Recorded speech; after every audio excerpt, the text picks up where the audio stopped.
Beginnings of U.S. President Trump. Part 1. Donald John Trump is an American politician, media personality, and businessman who served as the 45th President of the United States from 2017 to 2021. Trump graduated from the Wharton School of the University of Pennsylvania with a bachelor's degree in 1968. He became president of his father's real estate business in 1971 and renamed it the Trump Organization. He expanded the company's operations to building and renovating skyscrapers, hotels, casinos, and golf courses. He later started side ventures, mostly by licensing his name. From 2004 to 2015, he co-produced and hosted the reality television series The Apprentice. Trump and his businesses have been involved in more than 4,000 state and federal legal actions, including 6 bankruptcies. Trump's political positions have been described as populist, protectionist, isolationist, and nationalist. He won the 2016 United States presidential election as the Republican nominee against Democratic nominee Hillary Clinton despite losing the popular vote. He became the first U.S. president with no prior military or government service. His election and policies sparked numerous protests. The 217,219 Special Counsel investigation led by Robert Mueller established that Russia interfered in the 2016 election to favor the election of Trump. Trump promoted conspiracy theories and made many false and misleading statements during his campaigns and presidency, to a degree unprecedented in American politics. Many of his comments and actions have been characterized as racially charged or racist, and many as misogynistic. Trump lost the 2020 presidential election to Joe Biden but refused to concede defeat, falsely claiming widespread electoral fraud and attempting to overturn the results by pressuring government officials, mounting scores of unsuccessful legal challenges, and obstructing the presidential transition. On January 6, 2021, Trump urged his supporters to march to the United States Capitol, which many of them then attacked, resulting in multiple deaths and interrupting the electoral vote count. In November 2022, he announced his candidacy for the Republican nomination in the 2024 presidential election. Trump is the only American president to have been impeached twice. After he pressured Ukraine to investigate Biden in 2019, he was impeached by the House of Representatives for abuse of power and obstruction of Congress in December. The Senate acquitted him of both charges in February 2020. The House of Representatives impeached Trump a second time in January 2021 for incitement of insurrection.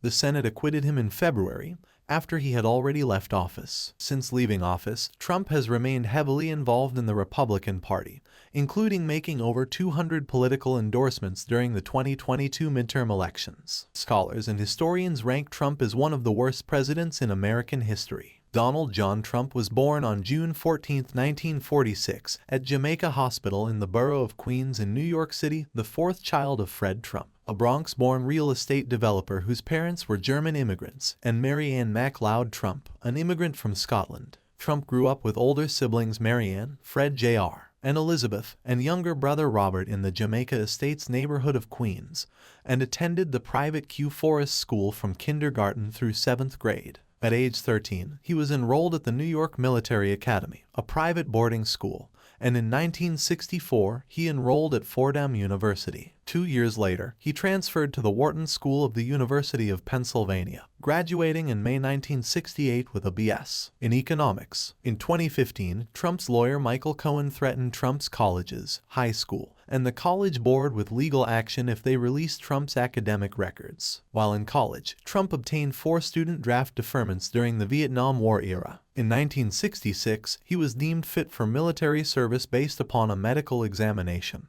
and in July 1968, a local draft board classified him as eligible to serve. In October 1968, he was classified 1Y, a conditional medical deferment, and in 1972, he was reclassified 4 Fahrenheit due to bone spurs, permanently disqualifying him from service. In 1977, Trump married Czech model Ivana Zelníková. They had 3 children, Donald Jr., Ivanka, and Eric. Ivana became a naturalized United States citizen in 1988. The couple divorced in 1992, following Trump's affair with actress Marla Maples. Trump and Maples married in 1993 and divorced in 1999. They have one daughter, Tiffany, who was raised by Marla in California. In 2005, Trump married Slovenian model Melania Nos. They have one son, Baron. Melania gained U.S. citizenship in 2006. Trump went to Sunday school and was confirmed in 1959 at the First Presbyterian Church in Jamaica, Queens. In the 1970s, his parents joined the Marble Collegiate Church in Manhattan,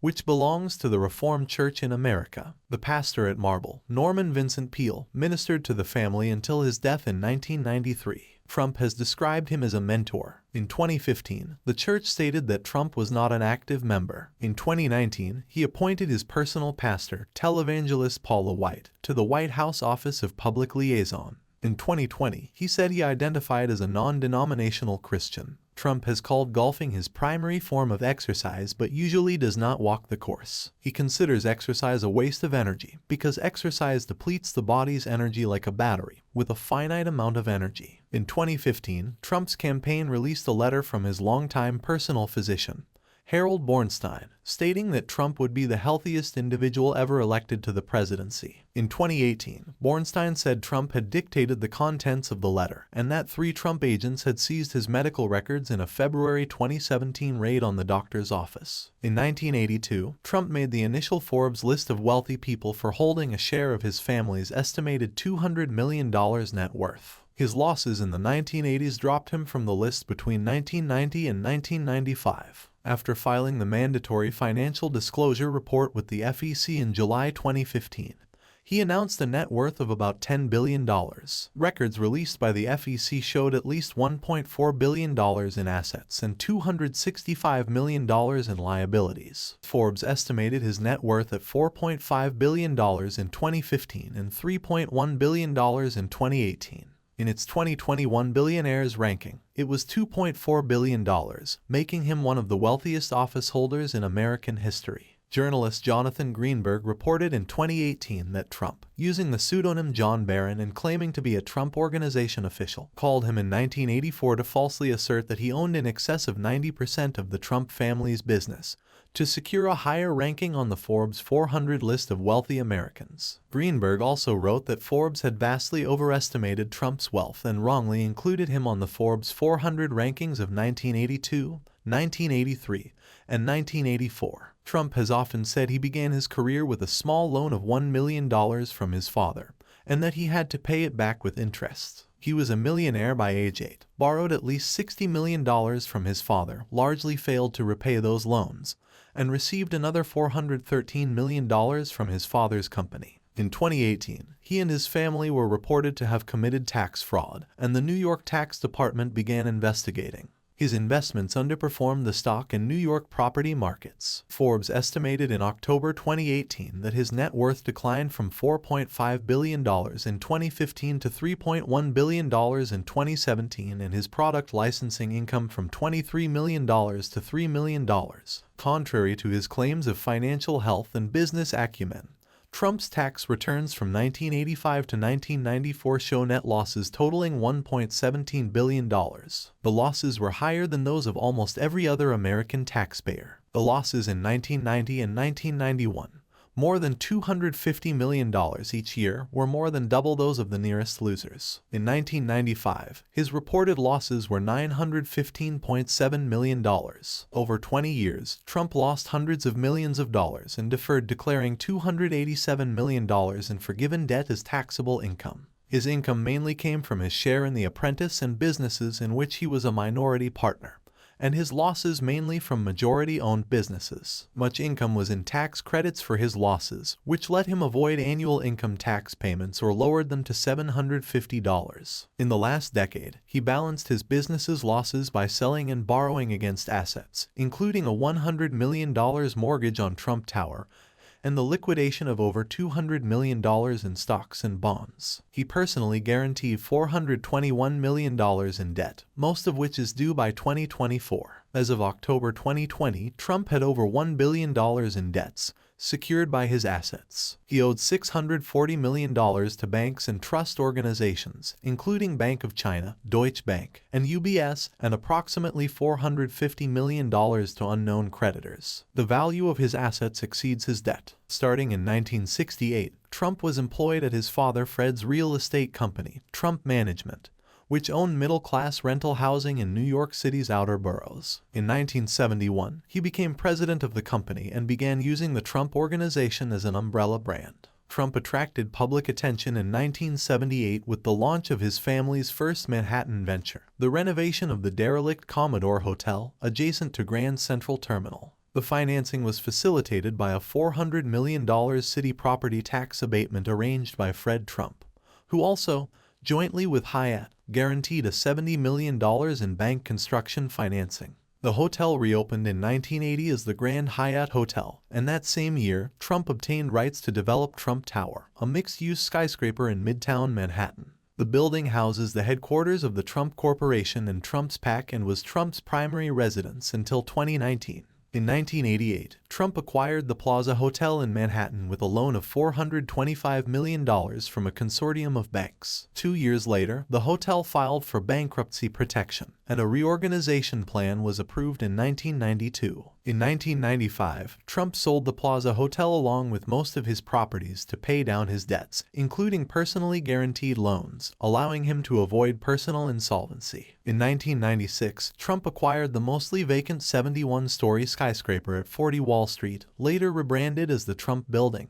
and renovated it. In the early 1990s, Trump won the right to develop a 70-acre tract in the Lincoln Square neighborhood near the Hudson River. Struggling with debt from other ventures in 1994, Trump sold most of his interest in the project to Asian investors, who were able to finance completion of the project, Riverside South. In 1985, Trump acquired the Mar-a-Lago estate in Palm Beach, Florida. In 1995, he converted the estate into a private club with an initiation fee and annual dues. He continued to use a wing of the house as a private residence. In 2019, Trump declared Mar-a-Lago his primary residence. In 1984, Trump opened Harrah's at Trump Plaza, a hotel and casino in Atlantic City, New Jersey, with financing and management help from the Holiday Corporation. It was unprofitable, and Trump paid Holiday $70 million in May 1986 to take sole control. Trump had earlier bought a hotel and casino in Atlantic City from the Hilton Corporation for $320 million. On completion in 1985, it became Trump Castle. His wife Ivana managed it until 1988. Trump bought a third Atlantic City venue in 1988, the Trump Taj Mahal. It was financed with $675 million in junk bonds and completed for $1.1 billion, opening in April 1990. It went bankrupt in 1989. Reorganizing left him with half his initial stake and required him to personally guarantee future performance. To reduce his $900 million of personal debt, he sold his failing Trump shuttle airline, his mega yacht, the Trump Princess, which had been leased to his casinos and kept docked, and other businesses. In 1995, Trump founded Trump Hotels and Casino Resorts, which assumed ownership of Trump Plaza, Trump Castle, and the Trump Casino in Gary, Indiana. THCR purchased the Taj Mahal in 1996 and went bankrupt in 2004, 2009, and 2014, leaving Trump with 10% ownership. He remained chairman until 2009. The Trump Organization began building and buying golf courses in 1999. It owns 14 and manages another 3 Trump-branded courses worldwide. Trump visited a Trump Organization property on 428 of the 1,461 days of his presidency and is estimated to have played 261 rounds of golf, one every 5.6 days. The Trump name has been licensed for various consumer products and services, including foodstuffs, apparel, adult learning courses, and home furnishings. According to an analysis by the Washington Post, there are more than 50 licensing or management deals involving Trump's name, which have generated at least $59 million in revenue for his companies. By 2018, only 2 consumer goods companies continued to license his name. In September 1983, Trump purchased the New Jersey Generals, a team in the United States Football League. After the 1985 season, the league folded largely due to Trump's strategy of moving games to a fall schedule and trying to force a merger with the NFL by bringing an antitrust suit against the organization. Trump's businesses have hosted several boxing matches at the Atlantic City Convention Hall adjacent to and promoted as taking place at the Trump Plaza in Atlantic City. In 1989 and 1990, Trump lent his name to the Tour de Trump cycling stage race, which was an attempt to create an American equivalent of European races such as the Tour de France or the Giro d'Italia. From 1986 to 1988, Trump purchased significant blocks of shares in various public companies while suggesting that he intended to take over the company, and then sold his shares for a profit, leading some observers to think he was engaged in greenmail. The New York Times found that Trump initially made millions of dollars in such stock transactions, but later lost most, if not all, of those gains after investors stopped taking his takeover talk seriously. In 1988, Trump purchased the Eastern Airlines shuttle, with 21 planes and landing rights in New York City, Boston, and Washington, D.C. He financed the purchase with $380 million from 22 banks, rebranded the operation the Trump Shuttle, and operated it until 1992. Trump failed to earn a profit with the airline and sold it to U.S. Air. In 1992, Trump, his siblings Marianne, Elizabeth, and Robert, and his cousin John W. Walter, each with a 20% share, formed All County Building Supply and Maintenance Corp. The company had no offices and is alleged to have been a shell company for paying the vendors providing services and supplies for Trump's rental units, then billing those services and supplies to Trump management with markups of 20, 50%, and more. The owners shared the proceeds generated by the markups. The increased costs were used as justification to get state approval for increasing the rents of Trump's rent-stabilized units. From 1996 to 2015, Trump owned all or part of the Miss Universe pageants, including Miss USA and Miss Teen USA. Due to disagreements with CBS about scheduling, he took both pageants to NBC in 2002. In 2007, Trump received a star on the Hollywood Walk of Fame for his work as producer of Miss Universe. NBC and Univision dropped the pageants from their broadcasting lineups in June 2015. In 2004, Trump co-founded Trump University, a company that sold real estate training courses priced from $1,500 to $35,000, after New York state authorities notified the company that its use of the word university violated state law.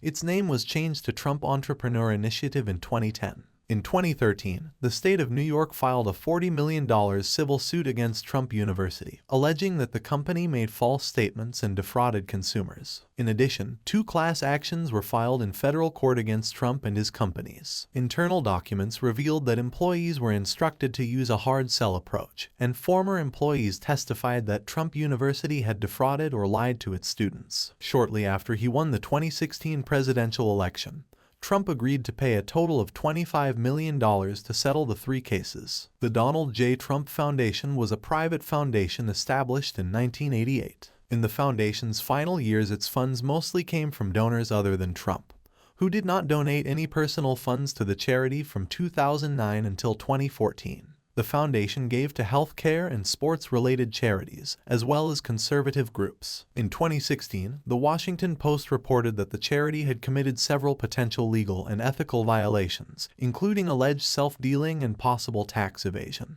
Also in 2016, the New York State Attorney General's office said the foundation appeared to be in violation of New York laws regarding charities and ordered it to immediately cease its fundraising activities in New York. Trump's team announced in December 2016 that the foundation would be dissolved. In June 2018, the New York Attorney General's office filed a civil suit against the foundation, Trump, and his adult children, seeking $2.8 million in restitution and additional penalties. In December 2018, the foundation ceased operation and dispersed all its assets to other charities. In November 2019, a New York state judge ordered Trump to pay $2 million to a group of charities for misusing the foundation's funds, in part to finance his presidential campaign. Beginnings of U.S. President Trump, Part 2. Fixer Roy Cohn served as Trump's lawyer and mentor for 13 years in the 1970s and 1980s. According to Trump, Cohn sometimes waived fees due to their friendship. In 1973, Cohn helped Trump countersue the United States government for $100 million over its charges that Trump's properties had racial discriminatory practices. Trump and Cohn lost the case when the countersuit was dismissed and the government's case went forward. In 1975, an agreement was struck requiring Trump's properties to furnish the New York Urban League with a list of all apartment vacancies every week for 2 years, among other things. Cohn introduced political consultant Roger Stone to Trump, who enlisted Stone's services to deal with the federal government. As of November 2016, Trump and his businesses had been involved in more than 4,000 state and federal legal action, according to a running tally by USA Today. While Trump has not filed for personal bankruptcy, his over-leveraged hotel and casino businesses in Atlantic City and New York filed for Chapter 11 bankruptcy protection 6 times between 1991 and 2009. They continued to operate while the banks restructured debt and reduced Trump's shares in the properties. During the 1980s, more than 70 banks had lent Trump $4 billion, but in the aftermath of his corporate bankruptcies of the early 1990s, most major banks declined to lend to him, with only Deutsche Bank still willing to lend money. After the January 6 United States Capitol attack, the bank decided not to do business with Trump or his company in the future. In April 2019, the House Oversight Committee issued subpoenas seeking financial details from Trump's banks, Deutsche Bank and Capital One, and his accounting firm, Mazars USA. In response, Trump sued the banks, Mazars, and committee chair Elijah Cummings to prevent the disclosures. In May, D.C. District Court Judge Amit Mehta ruled that Mazars must comply with the subpoena, and Judge Edgardo Ramos of the Southern District Court of New York ruled that the banks must also comply. Trump's attorneys appealed the rulings, arguing that Congress was attempting to usurp the exercise of law enforcement authority that the Constitution reserves to the executive branch. Using ghostwriters, Trump has produced up to 19 books on business, financial, or political topics under his name. His first book, The Art of the Deal, was a New York Times bestseller. While Trump was credited as co-author, the entire book was written by Tony Schwartz. According to The New Yorker, the book expanded Trump's renown far beyond New York City, making him an emblem of the successful tycoon. Trump has called the volume his second favorite book, after the Bible. Trump made cameo appearances in many films and television shows from 1985 to 2001. Trump had a sporadic relationship with the professional wrestling promotion WWE since the late 1980s. He appeared at WrestleMania 23 in 2007 and was inducted into the celebrity wing of the WWE Hall of Fame in 2013. Starting in the 1990s, Trump was a guest about 24 times on the nationally syndicated Howard Stern show. He also had his own short-form talk radio program called Trumped. From 2004 to 2008. From 2011 until 2015, he was a weekly unpaid guest commentator on Fox and Friends. From 2004 to 2015, Trump was co-producer and host of reality shows The Apprentice and The Celebrity Apprentice. On The Apprentice, Trump played the role of a chief executive, and contestants competed for a year of employment at the Trump Organization. On The Celebrity Apprentice, celebrities competed to win money for charities. On both shows, Trump eliminated contestants with the catchphrase "You're fired." Trump, who had been a member since 1989, resigned from the Screen Actors Guild in February 2021 rather than face a disciplinary committee hearing for inciting the January 6, 2021 mob attack on the U.S. Capitol and for his reckless campaign of misinformation aimed at discrediting and ultimately threatening the safety of journalists. 2 days later, the union permanently barred him from readmission. Trump's political party affiliation has changed numerous times. He registered as a Republican in 1987, a member of the Independence Party, the New York State affiliate of the Reform Party. In 1999, a Democrat in 2001, a Republican in 2009, unaffiliated in 2011, and a Republican in 2012. In 1987, Trump placed full-page advertisements in 3 major newspapers, expressing his views on foreign policy and on how to eliminate the federal budget deficit.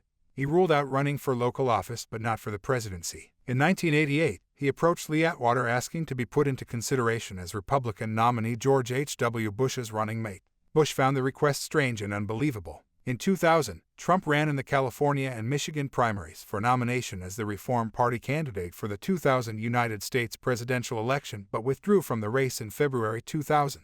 A July 1999 poll matching him against likely Republican nominee George W. Bush and likely Democratic nominee Al Gore showed Trump with 7% support. In 2011, Trump speculated about running against President Barack Obama in the 2012 election, making his first speaking appearance at the Conservative Political Action Conference in February 2011 and giving speeches in early primary states. In May 2011, he announced he would not run, and he endorsed Mitt Romney in February 2012. Trump's presidential ambitions were generally not taken seriously at the time. Trump's fame and provocative statements earned him an unprecedented amount of free media coverage, elevating his standing in the Republican primaries. He adopted the phrase truthful hyperbole, coined by his ghostwriter Tony Schwartz, to describe his public speaking style. His campaign statements were often opaque and suggestive, and a record number of them were false. The Los Angeles Times wrote, "Never in modern presidential politics has a major candidate made false statements as routinely as Trump has." Trump said he disdained political correctness and frequently made claims of media bias. Trump announced his candidacy in June 2015.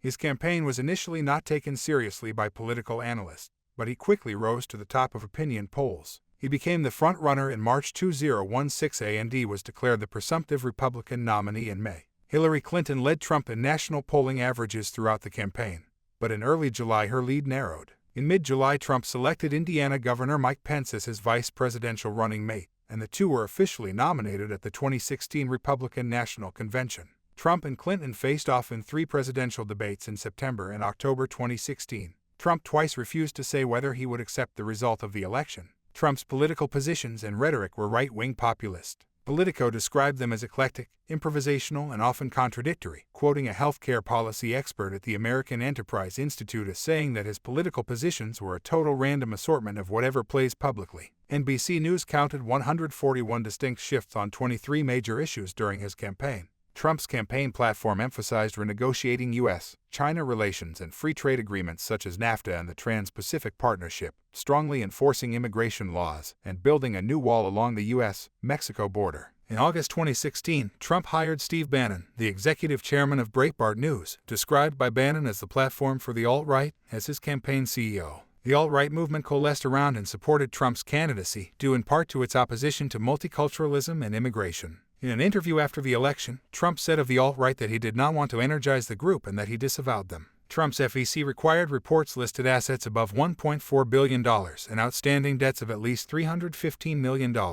Trump did not release his tax returns, contrary to the practice of every major candidate since 1976 and his promises in 2014 and 2015 to do so if he ran for office. He said his tax returns were being audited, and his lawyers had advised him against releasing them. After a lengthy court battle to block release of his tax returns and other records to the Manhattan District Attorney for a criminal investigation, including 2 appeals by Trump to the United States Supreme Court, in February 2021 the High Court allowed the records to be released to the prosecutor for review by a grand jury. In October 2016, portions of Trump's state filings for 1995 were leaked to a reporter from the New York Times. They show that Trump had declared a loss of $916 million that year, which could have let him avoid taxes for up to 18 years. On November 8, 2016, Trump received 306 pledged electoral votes versus 232 for Clinton. The official counts were 304 and 227 respectively, after defections on both sides. Trump received nearly 2.9 million fewer popular votes than Clinton, which made him the 5th person to be elected president while losing the popular vote. Trump is the only president who neither served in the military nor held any government office prior to becoming president. Trump's victory was a political upset. Polls had consistently shown Clinton with a nationwide, though diminishing, lead, as well as an advantage in most of the competitive states. Trump's support had been modestly underestimated, while Clinton's had been overestimated. Trump won 30 states, included were Michigan, Pennsylvania, and Wisconsin, which had been part of what was considered a blue wall of Democratic strongholds since the 1990s. Clinton won 20 states in the District of Columbia. Trump's victory marked the return of an undivided Republican government, a Republican White House combined with Republican control of both chambers of Congress. Trump's election victory sparked protests in major U.S. cities in the days following the election. On the day after Trump's inauguration, an estimated 2.6 million people worldwide, including an estimated 500,000 in Washington, D.C., protested against Trump in the women's marches. Trump was inaugurated on January 20, 2017. During his first week in office, he signed 6 executive orders, interim procedures in anticipation of repealing the Affordable Care Act, withdrawal from the Trans-Pacific Partnership negotiations, reinstatement of the Mexico City policy, authorizing the Keystone XL and Dakota Access Pipeline construction projects, reinforcing border security, and beginning the planning and design process to construct a wall along the U.S. border with Mexico. Trump's daughter Ivanka and son-in-law Jared Kushner became his assistant and senior advisor, respectively. Before being inaugurated, Trump moved his businesses into a revocable trust run by his sons, Eric and Donald Jr., and a business associate. He continued to profit from his businesses and to know how his administration's policies affected his businesses. Though Trump said he would eschew new foreign deals, the Trump Organization pursued expansions of its operations in Dubai, Scotland, and the Dominican Republic. Trump was sued for violating the domestic and foreign emoluments clauses of the U.S. Constitution, marking the first time that the clauses had been substantively litigated. The plaintiff said that Trump's business interests could allow foreign governments to influence him. After Trump's term had ended, the U.S. Supreme Court dismissed the cases as moot. Trump took office at the height of the longest economic expansion in American history, which began in June 2009 and continued until February 2020, when the COVID-19 recession began. In December 2017, Trump signed the Tax Cuts and Jobs Act of 2017. The bill had been passed by both Republican-controlled chambers of Congress without any Democratic votes. It reduced tax rates for businesses and individuals, with business tax cuts to be permanent and individual tax cuts set to expire after 2025, and eliminated the Affordable Care Act's individual requirement to obtain health insurance. The Trump administration claimed that the act would either increase tax revenues or pay for itself by prompting economic growth. Instead, revenues in 2018 were 7.6% lower than projected. Despite a campaign promise to eliminate the national debt in 8 years, Trump approved large increases in government spending and the 2017 tax cut. As a result, the federal budget deficit increased by almost 50% to nearly $1 trillion in 2019. Under Trump, the U.S. national debt increased by 39%, reaching $27.75 trillion by the end of his term. The U.S. debt-to-GDP ratio also hit a post-World War II high. Trump also failed to deliver the $1 trillion infrastructure spending plan on which he had campaigned. Trump is the only modern U.S. president to leave office with a smaller workforce, by 3 million, than when he took office. Trump rejects the scientific consensus on climate change. He reduced the budget for renewable energy research by 40% and reversed Obama-era policies directed at curbing climate change. In June 2017, Trump announced the withdrawal of the United States from the Paris Agreement, making the U.S. the only nation in the world to not ratify the agreement. Trump aimed to boost the production and exports of fossil fuels. Natural gas expanded under Trump, but coal continued to decline.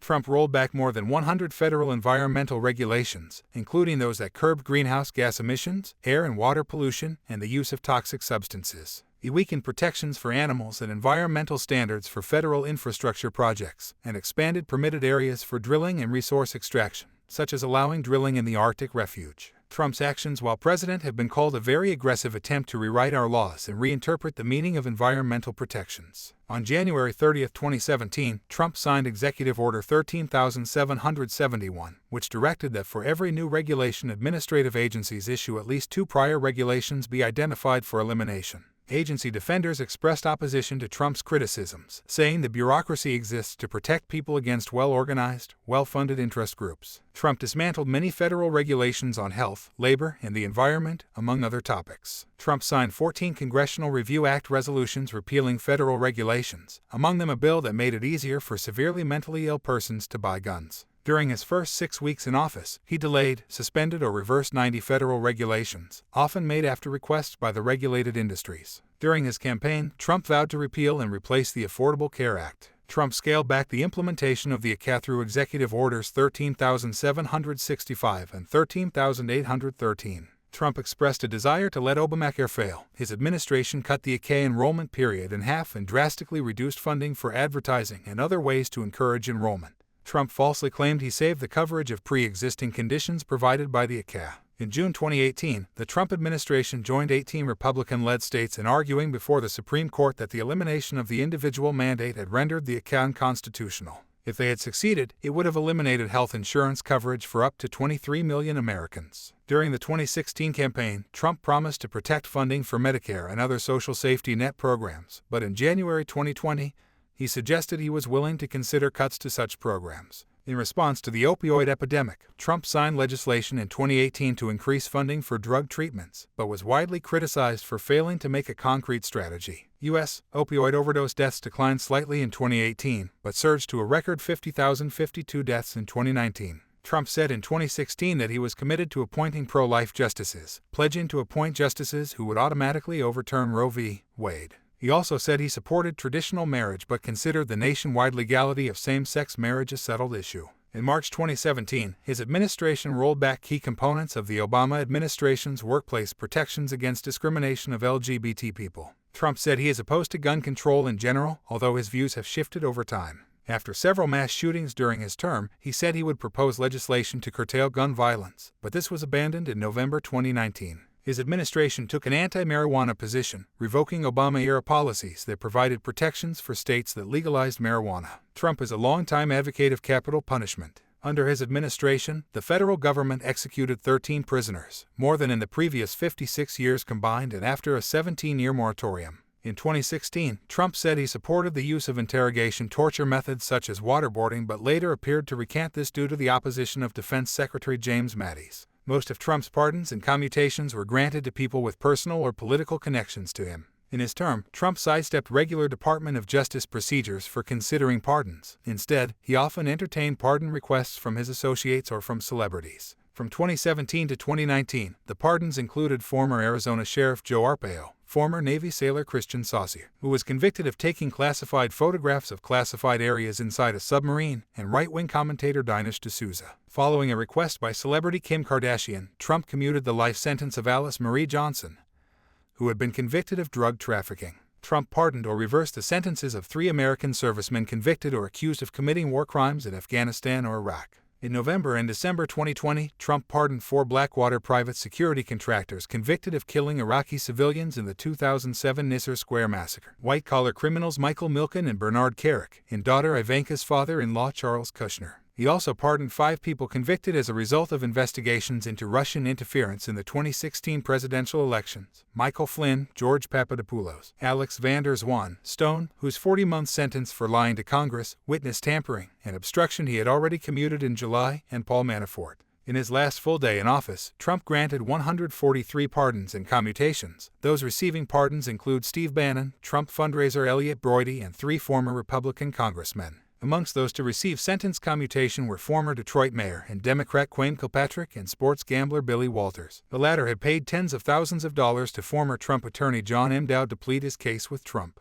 On June 1, 2020, federal law enforcement officials used batons, rubber bullets, pepper spray projectiles, stun grenades, and smoke to remove a largely peaceful crowd of protesters from Lafayette Square, outside the White House. Trump then walked to St. John's Episcopal Church, where protesters had set a small fire the night before. He posed for photographs holding a Bible, with senior administration officials later joining him in photos. Trump said on June 3 that the protesters were cleared because they tried to burn down the church and almost succeeded, describing the church as badly hurt. Religious leaders condemned the treatment of protesters and the photo opportunity itself. Many retired military leaders and defense officials condemned Trump's proposal to use the U.S. military against anti-police brutality protesters. The chairman of the Joint Chiefs of Staff, General Mark Milley, later apologized for accompanying Trump on the walk and thereby create the perception of the military involved in domestic politics. Trump's proposed immigration policies were a topic of bitter and contentious debate during the campaign. He promised to build a wall on the Mexico-United States border to restrict illegal movement and vowed Mexico would pay for it.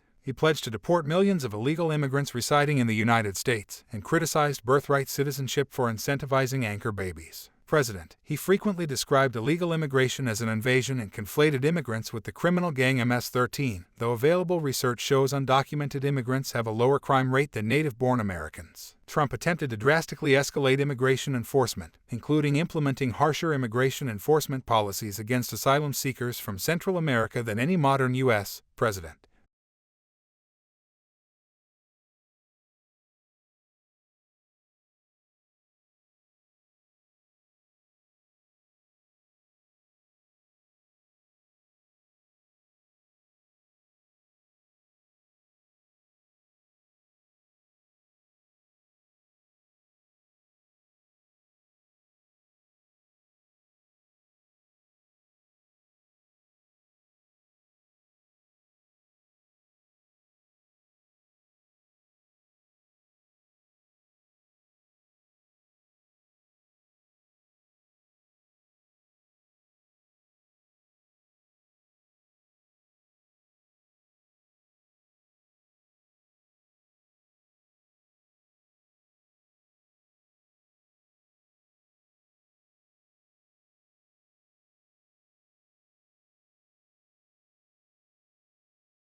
The order took effect immediately and without warning, causing confusion and chaos at airports. Protests against the ban began at airports the next day. Legal challenges to the order resulted in nationwide preliminary injunctions. A March 6 revised order, which excluded Iraq and gave other exemptions, again was blocked by federal judges in 3 states. In a decision in June 2017, the Supreme Court ruled that the ban could be enforced on visitors who lack a credible claim of a bona fide relationship with a person or entity in the United States. The temporary order was replaced by Presidential Proclamation 9645 on September 24, 2017, which restricted travel from the originally targeted countries except Iraq and Sudan, and further banned travelers from North Korea and Chad, along with certain Venezuelan officials. After lower courts partially blocked the new restrictions, the Supreme Court allowed the September version to go into full effect on December 4, 2017, and ultimately upheld the travel ban in a June 2019 ruling. Soon, Donald Trump returns to the White House 2024. Part 3.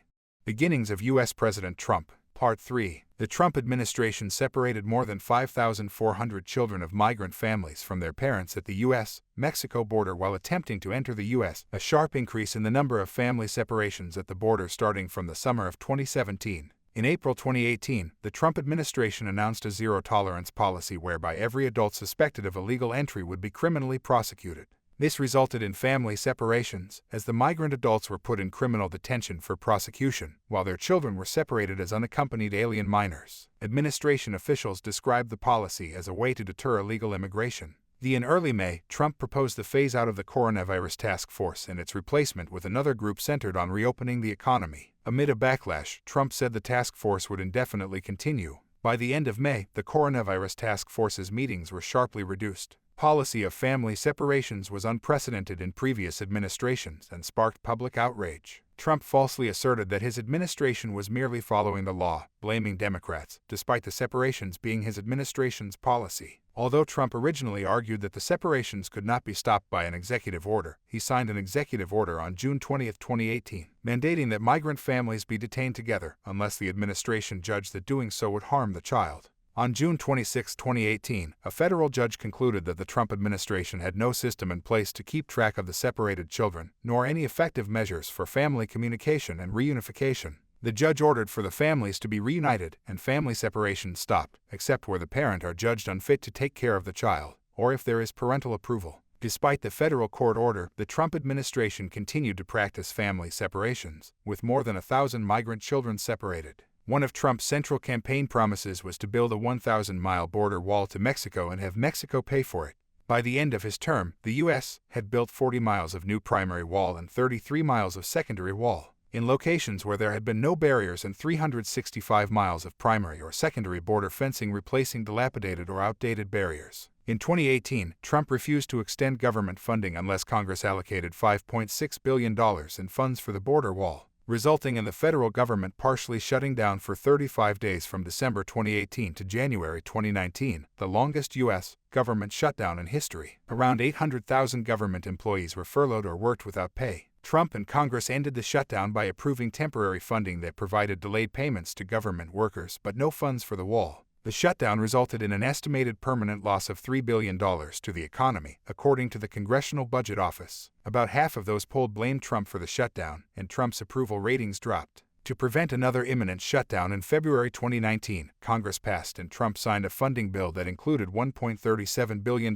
for 55 miles of bollard border fencing. Trump also declared a national emergency concerning the southern border of the United States, intending to divert $6.1 billion of funds Congress had allocated to other purposes. Trump vetoed a joint resolution to overturn the declaration, and the Senate voted against a veto override. Legal challenges to the diversion of $2.5 billion originally meant for the Department of Defense's drug interdiction efforts and $3.6 billion originally meant for military construction. Trump described himself as a nationalist and his foreign policy as America first. He espoused isolationist, non-interventionist, and protectionist views. His foreign policy was marked by praise in support of populist, neo-nationalist, and authoritarian governments. Hallmarks of foreign relations during Trump's tenure included unpredictability and uncertainty, a lack of a consistent foreign policy, and strained and sometimes antagonistic relationships with the U.S.'s European allies. Trump questioned the need for NATO, criticized the U.S. as NATO allies, and privately suggested on multiple occasions that the United States should withdraw from the alliance. Trump is a skeptic of trade liberalization, adopting these views in the 1980s, and sharply criticized NAFTA during the Republican primary campaign in 2015.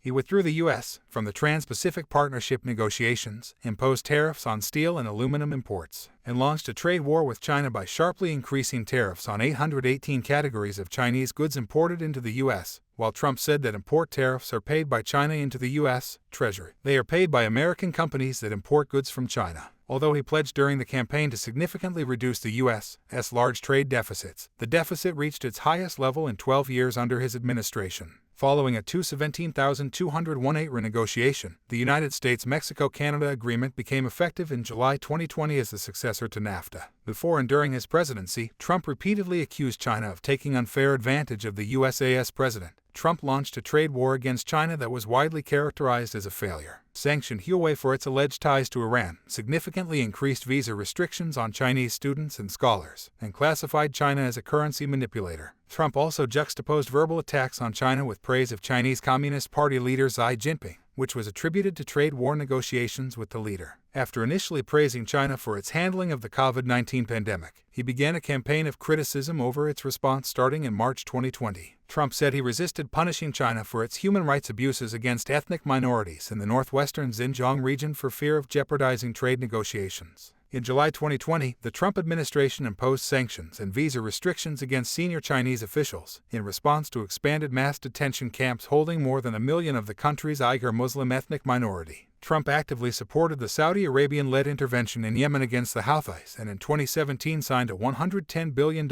agreement to sell arms to Saudi Arabia. In 2018, the USA provided limited intelligence and logistical support for the intervention. Following the 2019 attack on Saudi oil facilities, which the U.S. and Saudi Arabia blamed on Iran, Trump approved the deployment of 3,000 additional U.S. troops, including fighter squadrons, 2 Patriot batteries, and a terminal high-altitude area defense system, to Saudi Arabia and the United Arab Emirates. Trump supported many of the policies of Israeli Prime Minister Benjamin Netanyahu. Under Trump, the U.S. recognized Jerusalem as the capital of Israel and Israeli sovereignty over the Golan Heights, leading to international condemnation including from the United Nations General Assembly, the European Union, and the Arab League. U.S. troop numbers in Afghanistan increased from 8,500 in January 2017 to 14,000 a year later, reversing Trump's pre-election position critical of further involvement in Afghanistan. In February 2020, the Trump administration signed a conditional peace agreement with the Taliban, which called for the withdrawal of foreign troops in 14 months contingent on a guarantee from the Taliban that Afghan soil will not be used by terrorists with aims to attack the United States or its allies, and for the U.S. to seek the release of 5,000 Taliban imprisoned by the Afghan government.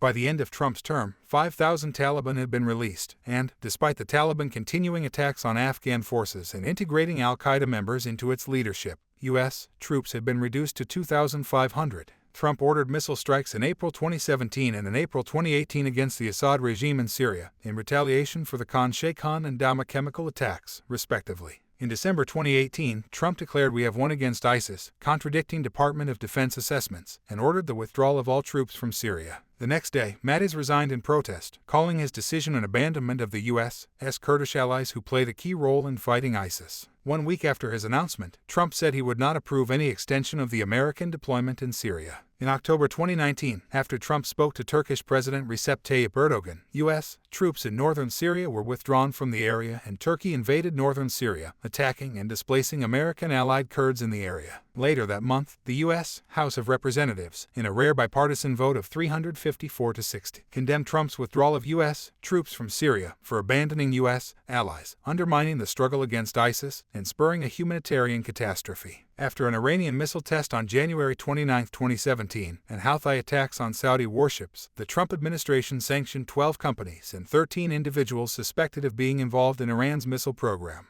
In May 2018, Trump withdrew the United States from the Joint Comprehensive Plan of Action, the 2015 agreement between Iran, the U.S., and 5 other countries that lifted most economic sanctions against Iran in return for Iran agreeing to restrictions on its nuclear program. Analysts determined Iran moved closer to developing a nuclear weapon since the withdrawal. In January 2020, Trump ordered a U.S. airstrike that killed Iranian General Qasem Soleimani, who had planned nearly every significant operation by Iranian forces over the past 2 decades. Trump threatened to hit 52 Iranian sites, including some important to Iran and the Iranian culture, if Iran retaliated. The threat to hit cultural sites was seen as illegal, and both Defense Secretary Mark Esper and Secretary of State Mike Pompeo said that the U.S. would not attack such sites, but would follow the laws of armed conflict and behave inside the system. Iran did retaliate with ballistic missile strikes against 2 U.S. air bases in Iraq. On the same day, amid the heightened tensions between the United States and Iran accidentally shot down Ukraine International Airlines Flight 752 after takeoff from Tehran Airport.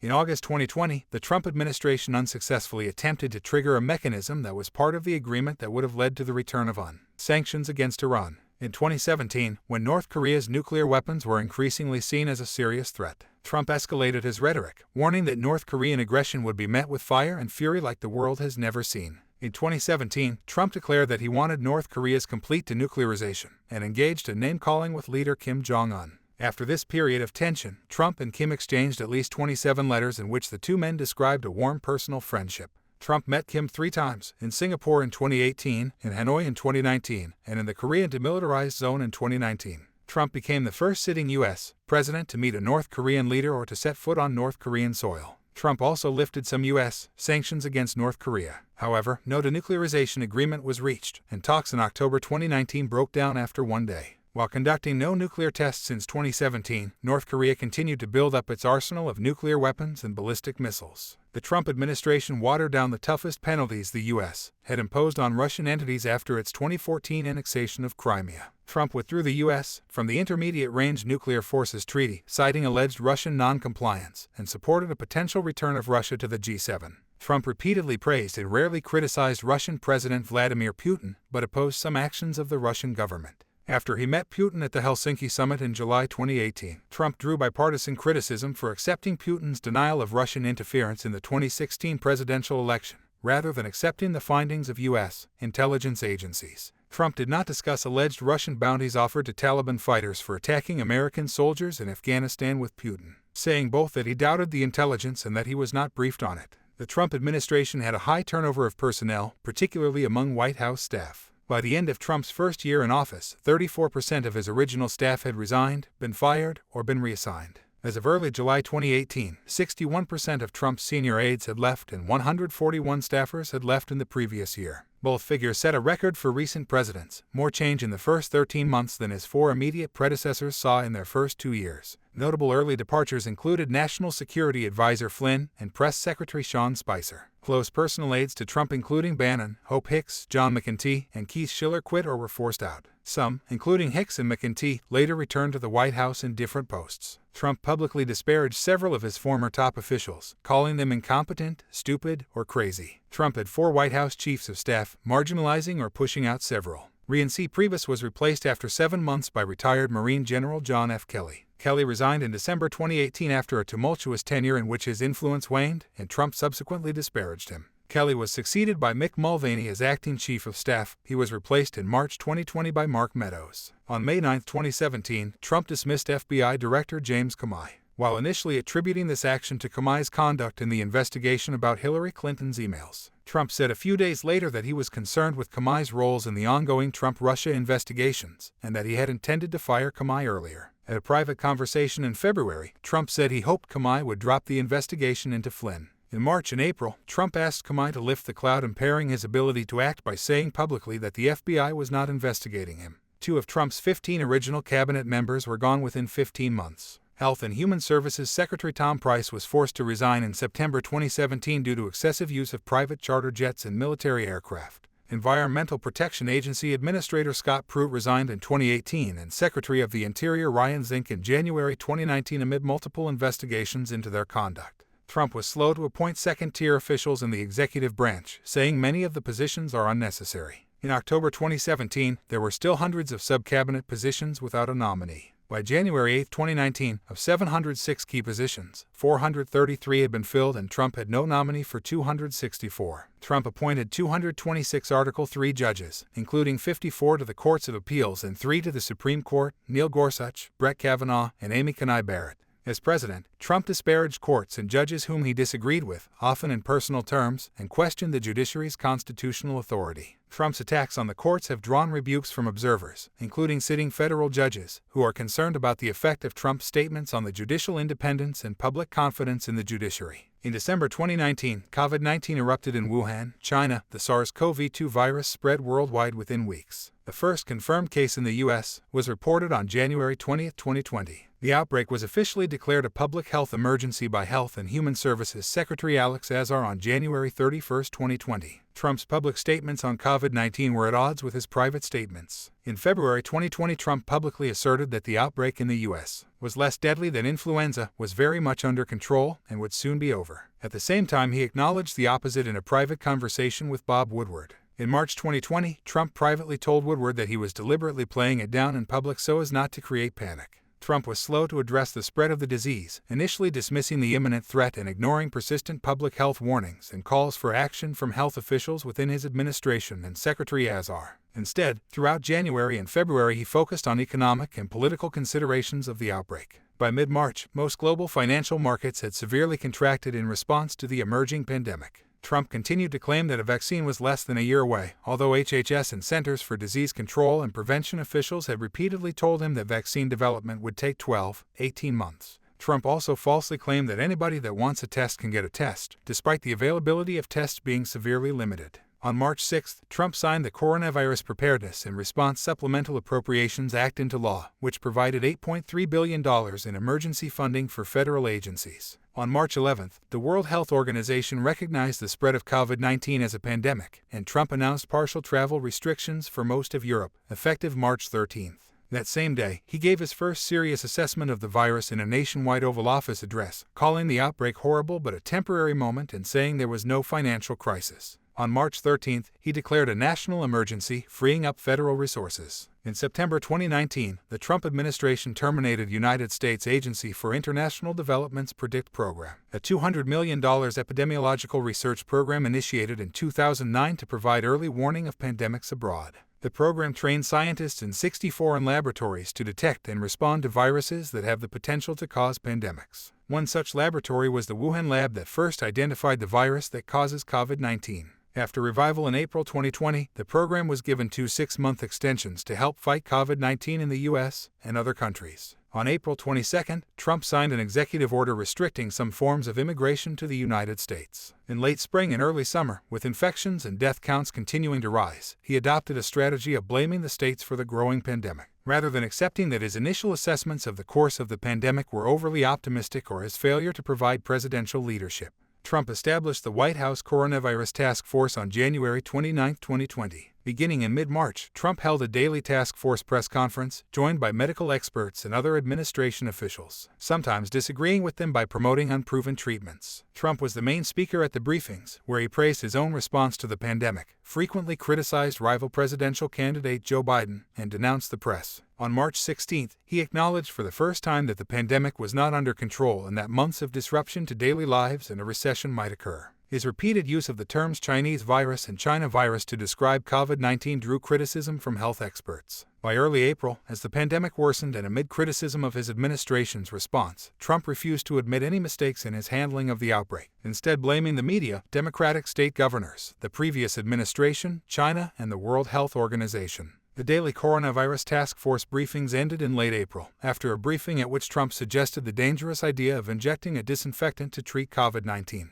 The comment was widely condemned by medical professionals. In early May, Trump proposed the phase-out of the Coronavirus Task Force and its replacement with another group centered on reopening the economy. Amid a backlash, Trump said the task force would indefinitely continue. By the end of May, the Coronavirus Task Force's meetings were sharply reduced. Prior to the pandemic, Trump criticized the World Health Organization and other international bodies, which he asserted were taking advantage of U.S. aid. His administration's proposed 2021 federal budget, released in February, proposed reducing WHO funding by more than half. In May and April, Trump accused the WHO of severely mismanaging and covering up the spread of the coronavirus and alleged without evidence that the organization was under Chinese control and had enabled the Chinese government's concealment of the origins of the pandemic. He then announced that he was withdrawing funding for the organization. Trump's criticisms and actions regarding the WHO were seen as attempts to distract attention from his own mishandling of the pandemic. In July 2020, Trump announced the formal withdrawal of the United States from the WHO effective July 2021. The decision was widely condemned by health and government officials as short-sighted, senseless, and dangerous. In June and July, Trump said several times that the U.S. would have fewer cases of coronavirus if it did less testing, that having a large number of reported cases makes us look bad.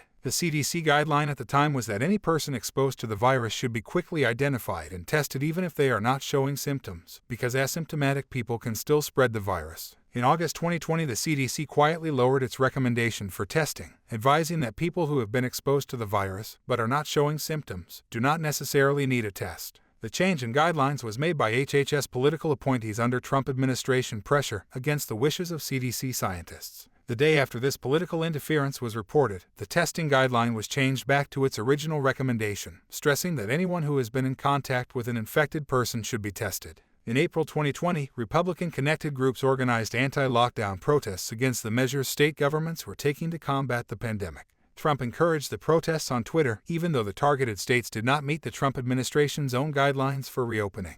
In April 2020, he first supported, then later criticized, Georgia Governor Brian Kemp's plan to reopen some non-essential businesses. Throughout the spring, he increasingly pushed for ending the restrictions as a way to reverse the damage to the country's economy. Trump often refused to wear a face mask at public events, contrary to his own administration's April 2020 guidance that Americans should wear masks in public, and despite nearly unanimous medical consensus that masks are important to preventing the spread of the virus. By June, Trump had said masks were a double-edged sword, ridiculed Biden for wearing masks, continually emphasized that mask wearing was optional, and suggested that wearing a mask was a political statement against him personally. Trump's contradiction of medical recommendations weakened national efforts to mitigate the pandemic. Despite record numbers of COVID-19 cases in the U.S., from mid-June onward and an increasing percentage of positive test results, Trump largely continued to downplay the pandemic, including his false claim in early July 2020 that 99% of COVID-19 cases are totally harmless. He also began insisting that all states should open schools to in-person education in the fall despite a July spike in reported cases. Political pressure on health agencies. Main article, Trump administration political interference with science agencies. Trump repeatedly pressured federal health agencies to take actions he favored, such as approving unproven treatments or speeding up the approval of vaccines. Trump administration political appointees at HHS sought to control CDC communications to the public that undermined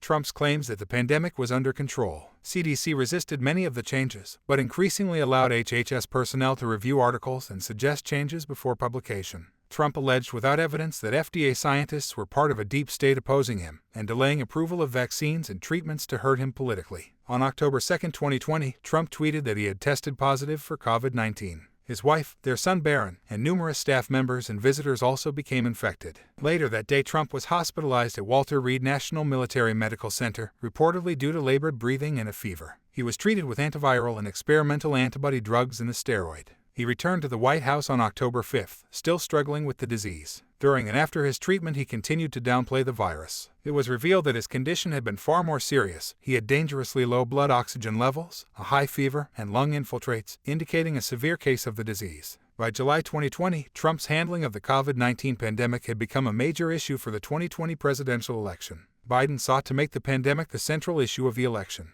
Polls suggested voters blamed Trump for his pandemic response and disbelieved his rhetoric concerning the virus, with an Ipsos, a BC News poll indicating 65% of respondents disapproved of his pandemic response. In the final months of the campaign, Trump repeatedly claimed that the U.S. was rounding the turn and managing the pandemic, despite increasing numbers of reported cases and deaths. A few days before the November 3rd election, the United States reported more than 100,000 cases in a single day for the first time. Soon, Donald Trump returns to the White House 2024. Part 4. Beginnings of U.S. President Trump. Part 4. After he assumed the presidency, Trump was the subject of increasing Justice Department and congressional scrutiny, with investigations covering his election campaign, transition, and inauguration, actions taken during his presidency, along with his private businesses, personal taxes, and charitable foundation. There were 30 investigations of Trump, including 10 federal criminal investigations, 8 state and local investigations, and 12 congressional investigations. During the 2016 presidential election campaign, American Media, Inc., the parent company of the National Enquirer, and a company set up by Cohen, paid Playboy model Karen McDougal and adult film actress Stormy Daniels for keeping silent about their alleged affairs with Trump between 2006 and 2007. Cohen pleaded guilty in 2018 to breaking campaign finance laws, saying he had arranged both payments at the direction of Trump to influence the presidential election. Trump denied the affairs and claimed he was not aware of Cohen's payment to Daniels, but he reimbursed him in 2017. Federal prosecutors asserted that Trump had been involved in discussions regarding non-disclosure payments as early as 2014. Court documents showed that the FBI believed Trump was directly involved in the payment to Daniels, based on calls he had with Cohen in October 2016. Federal prosecutors closed the investigation in 2019, but the Manhattan District Attorney subpoenaed the Trump Organization and AMI for records related to the payments and Trump and the Trump Organization for 8 years of tax returns. In November 2022, the New York Times reported that Manhattan prosecutors were newly optimistic about building a case against Trump. In January 2017, American intelligence agencies, the CIA, the FBI, and the NSA, represented by the Director of National Intelligence, jointly stated with high confidence that the Russian government interfered in the 2016 presidential election to favor the election of Trump.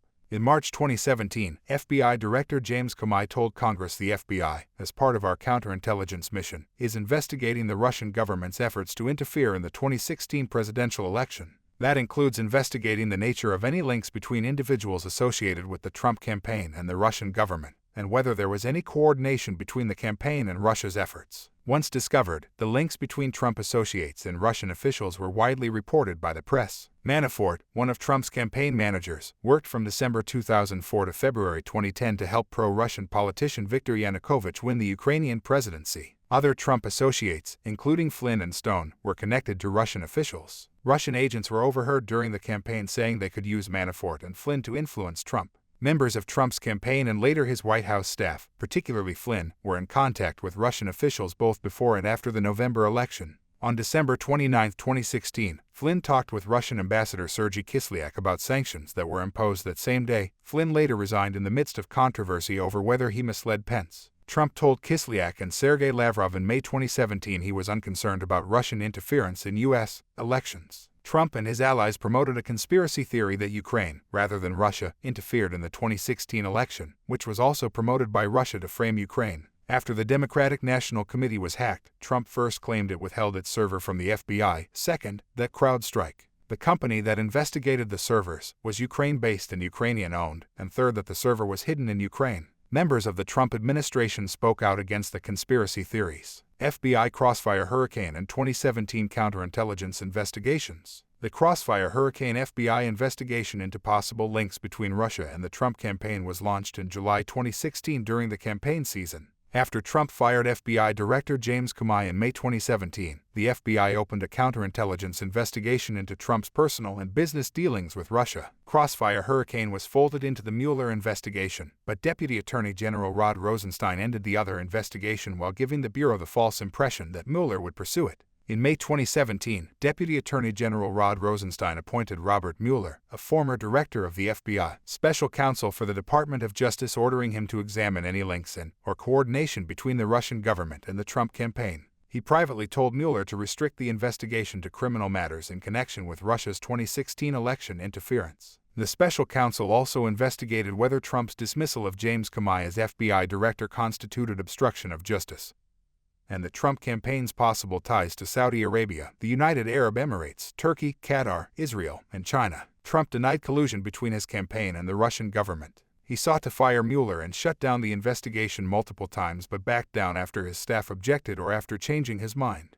He bemoaned the recusal of Attorney General Jeff Sessions on Russia matters, stating that Sessions should have stopped the investigation. In March 2019, Mueller concluded his investigation and gave his report to Attorney General William Barr. 2 days later, Barr sent a letter to Congress purporting to summarize the report's main conclusions. A federal court, as well as Mueller himself, said Barr had mischaracterized the investigation's conclusions, confusing the public. Trump repeatedly and falsely claimed that the investigation exonerated him. The Mueller report expressly stated that it did not exonerate him. A redacted version of the report was publicly released in April 2019. It found that Russia interfered in 2016 to favor Trump's candidacy and hinder Clinton's. Despite numerous links between the Russian government and the Trump campaign, the prevailing evidence did not establish that Trump campaign members conspired or coordinated with Russian interference. The report revealed sweeping Russian interference and detailed how Trump and his campaign welcomed and encouraged it, believing it would benefit electorally from information stolen and released through Russian efforts. The report also detailed multiple acts of potential obstruction of justice by Trump, but did not make a traditional prosecutorial judgment on whether Trump broke the law, suggesting that Congress should make such a determination.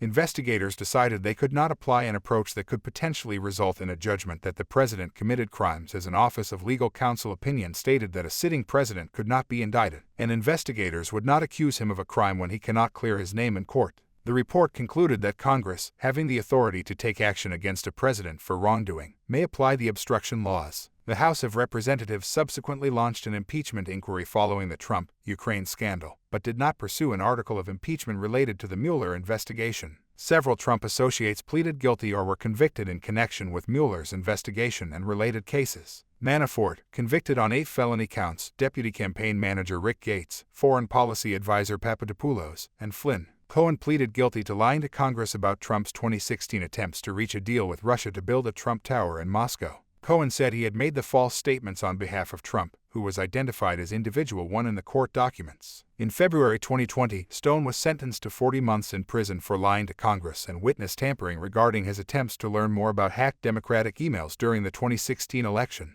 The sentencing judge said Stone was prosecuted for covering up for the president. In August 2019, a whistleblower filed a complaint with the Inspector General of the intelligence community about a July 25 phone call between Trump and President of Ukraine Volodymyr Zelensky, during which Trump had pressured Zelensky to investigate CrowdStrike and Democratic presidential candidate Biden and his son Hunter, adding that the White House had attempted to cover up the incident. The whistleblower stated that the call was part of a wider campaign by the Trump administration and Giuliani that may have included withholding financial aid from Ukraine in July 2019 and canceling Pence's May 2019 Ukraine trip. House Speaker Nancy Pelosi initiated a formal impeachment inquiry on September 24.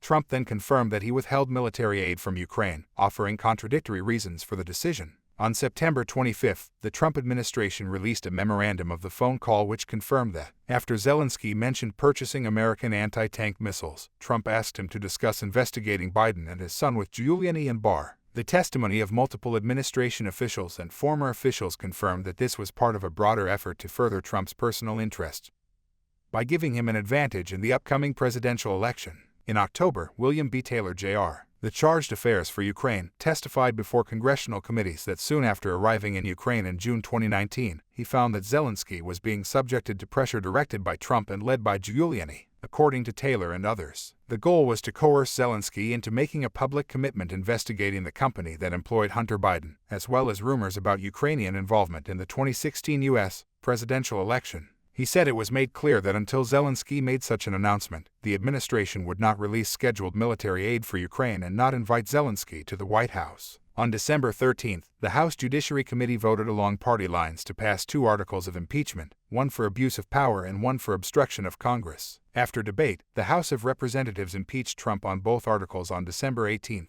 The Senate impeachment trial began on January 16, 2020. On January 22, the Republican Senate majority rejected amendments proposed by the Democratic minority to call witnesses and subpoena documents. Evidence collected during the House impeachment proceedings was entered into the Senate record. For 3 days, January 22, 24, the House impeachment managers presented their case to the Senate. They cited evidence to support charges of abuse of power and obstruction of Congress, and asserted that Trump's actions were exactly what the Founding Fathers had in mind when they created the Constitution's impeachment process. Responding over the next 3 days, Trump's lawyers did not deny the facts as presented in the charges but said Trump had not broken any laws or obstructed Congress. They argued that the impeachment was constitutionally and legally invalid because Trump was not charged with a crime and that abuse of power is not an impeachable offense. On January 31, the Senate voted against allowing subpoenas for witnesses or documents. 51 Republicans formed the majority for this vote. The impeachment trial was the first in U.S. history without witness testimony. Trump was acquitted of both charges by the Republican Senate majority, 52-48 on abuse of power and 53-47 on obstruction of Congress. Senator Mitt Romney was the only Republican who voted to convict Trump on one charge, the abuse of power. Following his acquittal, Trump fired impeachment witnesses and other political appointees and career officials he deemed insufficiently loyal. Breaking with precedent, Trump filed to run for a second term with the FEC within a few hours of assuming the presidency. He held his first re-election rally less than a month after taking office and officially became the Republican nominee in August 2020. In his first 2 years in office, Trump's re-election committee reported raising $67.5 million and began 2019 with $19.3 million in cash. By July 2020, the Trump campaign and the Republican Party had raised $1.1 billion and spent $800 million, losing their cash advantage over Biden. The cash shortage forced the campaign to scale back advertising spending. Starting in spring 2020, Trump began to sow doubts about the election, claiming without evidence that the election would be rigged and that the expected widespread use of mail balloting would produce massive election fraud. In July, Trump raised the idea of delaying the election. When, in August, the House of Representatives voted for a $25 billion grant to the U.S. Postal Service for the expected surge in mail voting, Trump blocked funding, saying he wanted to prevent any increase in voting by mail. He repeatedly refused to say whether he would accept the results of the election and commit to a peaceful transition of power if he lost. Trump campaign advertisements focused on crime, claiming that cities would descend into lawlessness if Biden won the presidency. Trump repeatedly misrepresented Biden's positions and shifted to appeals to racism. Biden won the election on November 3, receiving 81.3 million votes to Trump's 74.2 million and 306 Electoral College votes to Trump's 232. At 2 a.m. the morning after the election, with the results still unclear, Trump declared victory. After Biden was projected the winner days later, Trump said, "This election is far from over and baselessly alleged election fraud." Trump and his allies filed many legal challenges to the results, which were rejected by at least 86 judges in both the state and federal courts, including by federal judges appointed by Trump himself, finding no factual or legal basis. Trump's unsubstantiated allegations of widespread voting fraud were also refuted by state election officials. After Cybersecurity and Infrastructure Security Agency Director Chris Krebs contradicted Trump's fraud allegation, Trump dismissed him on November 17. On December 11, the U.S. Supreme Court declined to hear a case from the Texas Attorney General that asked the court to overturn the election results in 4 states won by Biden. Trump withdrew from public activities in the weeks following the election. He initially blocked government officials from cooperating in Biden's presidential transition. After 3 weeks, the administrator of the General Services Administration declared Biden the apparent winner of the election, allowing the disbursement of transition resources to his team. Trump still did not formally concede while claiming he recommended the GSA begin transition protocols. The Electoral College formalized Biden's victory on December 14. From November to January, Trump repeatedly sought help to overturn the results of the election, personally pressuring various Republican local and state office holders, Republican state and federal legislators, the Justice Department, and Vice President Pence, urging various actions such as replacing presidential electors or a request for Georgia officials to find votes and announce a recalculated result. On February 10, 2021, Georgia prosecutors opened a criminal investigation into Trump's efforts to subvert the election in Georgia. Trump did not attend Biden's inauguration, leaving Washington for Florida hours before. In December 2020, Newsweek reported the Pentagon was on red alert, and ranking officers had discussed what they would do if Trump decided to declare martial law. The Pentagon responded with quotes from defense leaders that the military has no role to play in the outcome of elections. When Trump moved supporters into positions of power at the Pentagon after the November 2020 election, Chairman of the Joint Chiefs of Staff Mark Milley and CIA Director Gina Haspel became concerned about the threat of a possible coup attempt or military action against China or Iran. Milley insisted that he should be consulted about any military orders from Trump, including the use of nuclear weapons, and he instructed Haspel and NSA Director Paul Nakasone to monitor developments closely. On January 6, 2021, while congressional certification of the presidential election results was taking place in the United States Capitol, Trump held a rally at the Ellipse, Washington, D.C., where he called for the election result to be overturned and urged his supporters to take back our country by marching to the Capitol to show strength and fight like hell. Trump's speech started at noon. By 12:30 p.m., rally attendees had gathered outside the Capitol, and at 1 p.m., his supporters pushed past police barriers onto Capitol grounds. Trump's speech ended at 1:10 p.m., and many supporters marched to the Capitol as he had urged, joining the crowd there. Around 2:15 p.m. the mob broke into the building, disrupting certification and causing the evacuation of Congress. During the violence, Trump posted mixed messages on Twitter and Facebook, eventually tweeting to the rioters at 6 p.m., "Go home with love and in peace," but describing them as great patriots and very special, while still complaining that the election was stolen. After the mob was removed from the Capitol, Congress reconvened and confirmed the Biden election win in the early hours of the following morning. There were many injuries, and 5 people, including a Capitol police officer, died. On January 11, 2021, an article of impeachment charging Trump with incitement of insurrection against the U.S. government was introduced to the House. The House voted 232,197 to impeach Trump on January 13, making him the first U.S. president to be impeached twice. The impeachment, which was the most rapid in history, followed an unsuccessful bipartisan effort to strip Trump of his powers and duties via Section 4 of the 25th Amendment.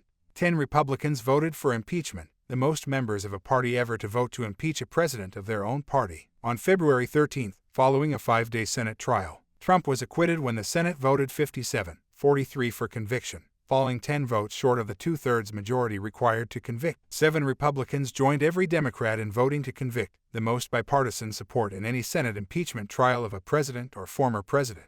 Most Republicans voted to acquit Trump, although some held him responsible but felt the Senate did not have jurisdiction over former presidents. Included in the latter group was McConnell, who said Trump was practically and morally responsible for provoking the events of the day, but constitutionally not eligible for conviction. At the end of his term, Trump went to live at his Mar-a-Lago club. As provided for by the former President's Act, he established an office there to handle his post-presidential activities. Trump's false claims concerning the 2020 election were commonly referred to as the big lie in the press and by his critics. In May 2021, Trump and his supporters attempted to co-opt the term, using it to refer to the election itself. The Republican Party used Trump's false election narrative to justify the imposition of new voting restrictions in its favor. As late as July 2022, Trump was still pressuring state legislators to overturn the 2020 election by rescinding the state's electoral votes for Biden.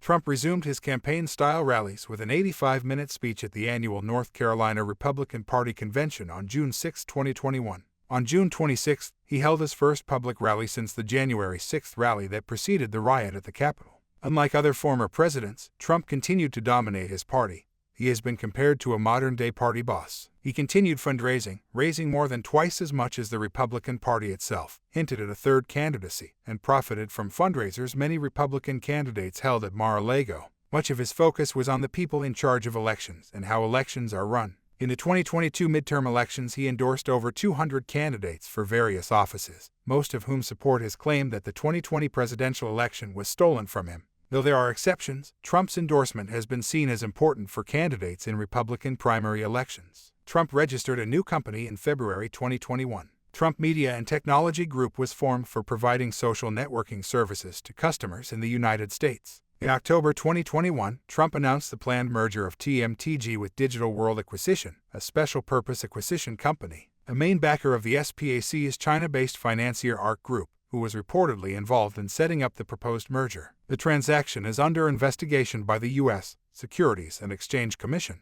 In February 2022, TMTG launched Truth Social, a Twitter-like social media platform. Trump is the subject of several probes into his business dealings and his actions both before and during the presidency. In February 2021, the district attorney for Fulton County, Georgia, announced a criminal probe into Trump's phone calls to Georgia Secretary of State Brad Raffensperger. The New York State Attorney General's office is conducting criminal investigations into Trump's business activities in conjunction with the Manhattan District Attorney's Office. By May 2021, a special grand jury was considering indictments. In July 2021, New York prosecutors charged the Trump Organization with a 15-year scheme to defraud the government.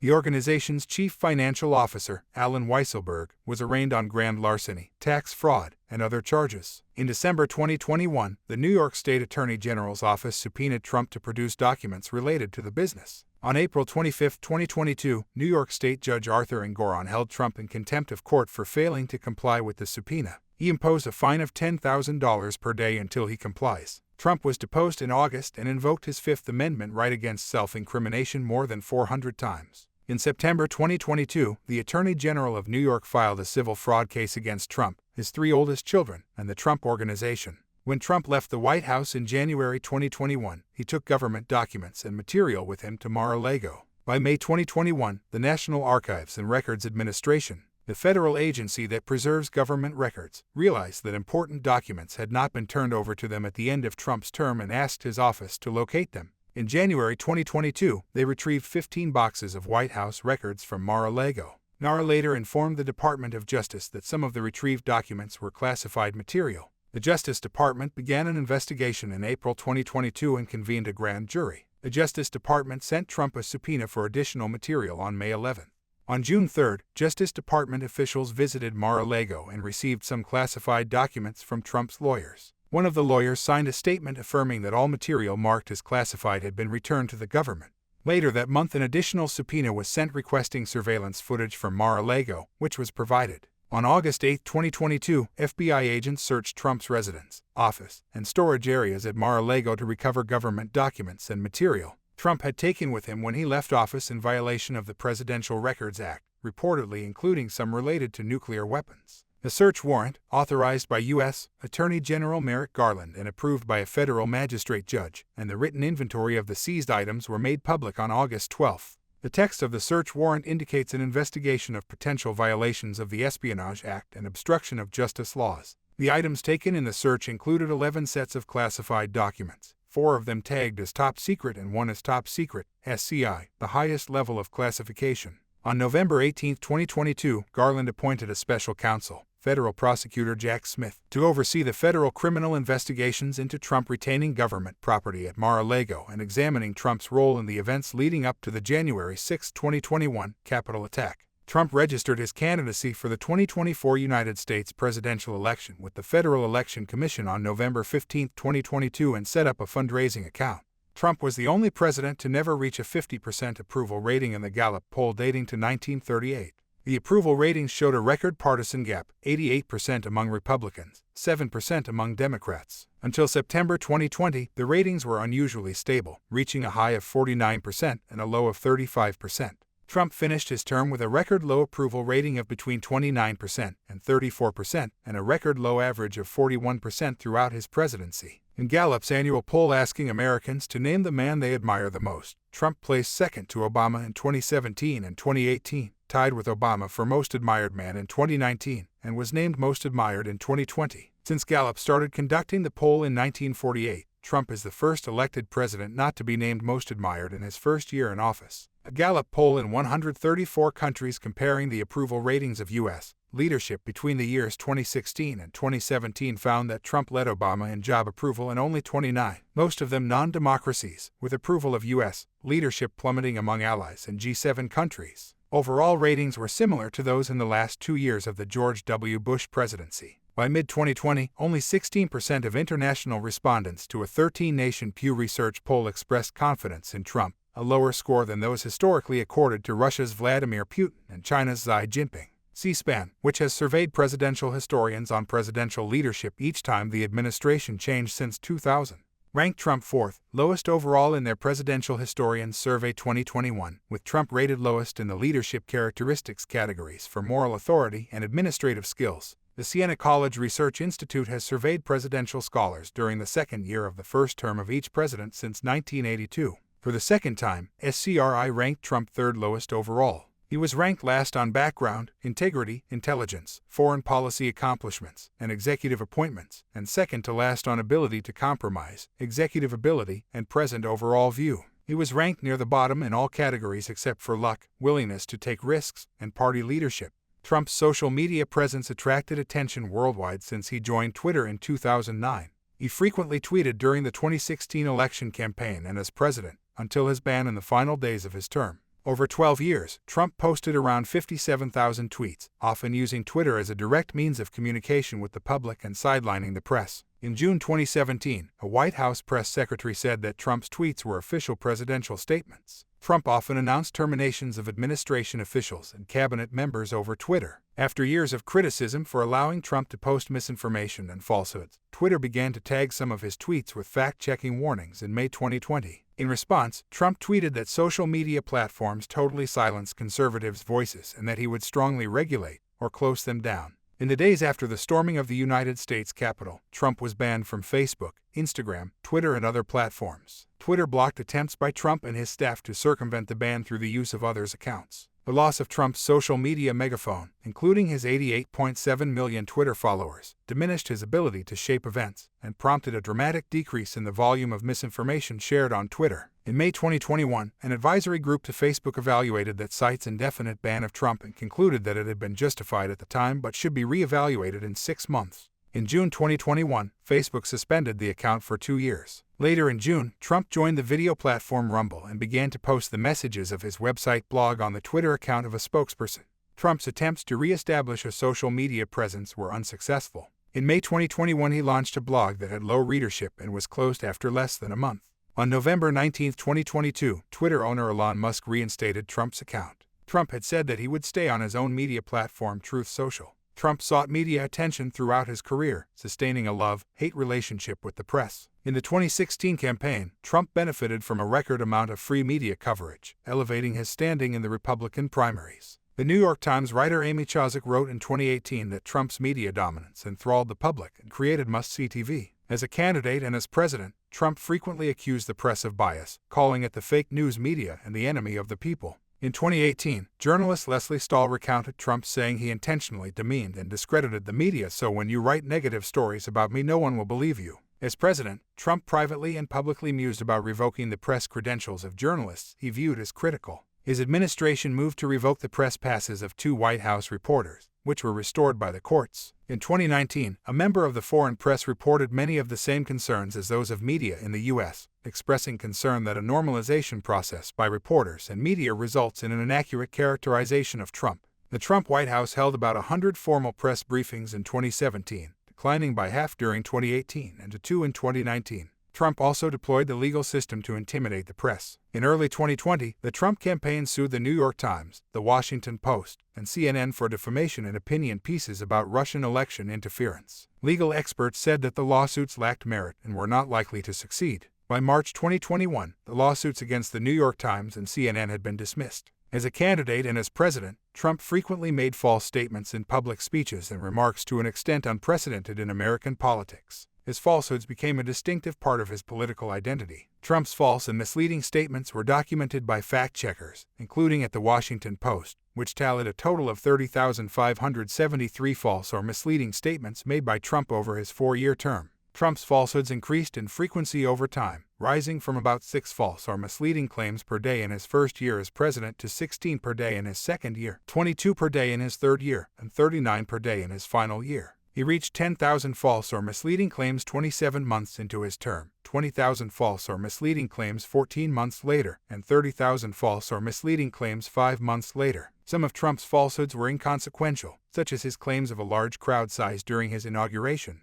Others had more far-reaching effects, such as Trump's promotion of unproven anti-malarial drugs as a treatment for COVID-19 in a press conference and on Twitter in March 2020. The claims had consequences worldwide, such as a shortage of these drugs in the United States and panic buying in Africa and South Asia. Other misinformation, such as misattributing a rise in crime in England and Wales to the spread of radical Islamic terror, served Trump's domestic political purposes. As a matter of principle, Trump does not apologize for his falsehoods. Despite the frequency of Trump's falsehoods, the media rarely referred to them as lies. The first time the Washington Post did so was in August 2018, when it declared that some of Trump's misstatements, in particular those concerning hush money paid to Stormy Daniels and Playboy model Karen McDougal, were lies. In 2020, Trump was a significant source of disinformation on mail-in voting and misinformation on the COVID-19 pandemic. His attacks on mail-in ballots and other election practices served to weaken public faith in the integrity of the 2020 presidential election, while his disinformation about the pandemic delayed and weakened the national response to it. James Fifner, professor of policy and government at George Mason University, wrote in 2019 that Trump lies differently from previous presidents because he offers egregious false statements that are demonstrably contrary to well-known facts. These lies are the most important of all Trump lies. By calling facts into question, people will be unable to properly evaluate their government. With beliefs or policy irrationally settled by political power, this erodes liberal democracy, wrote Fifner. Soon, Donald Trump returns to the White House 2024. Part 5.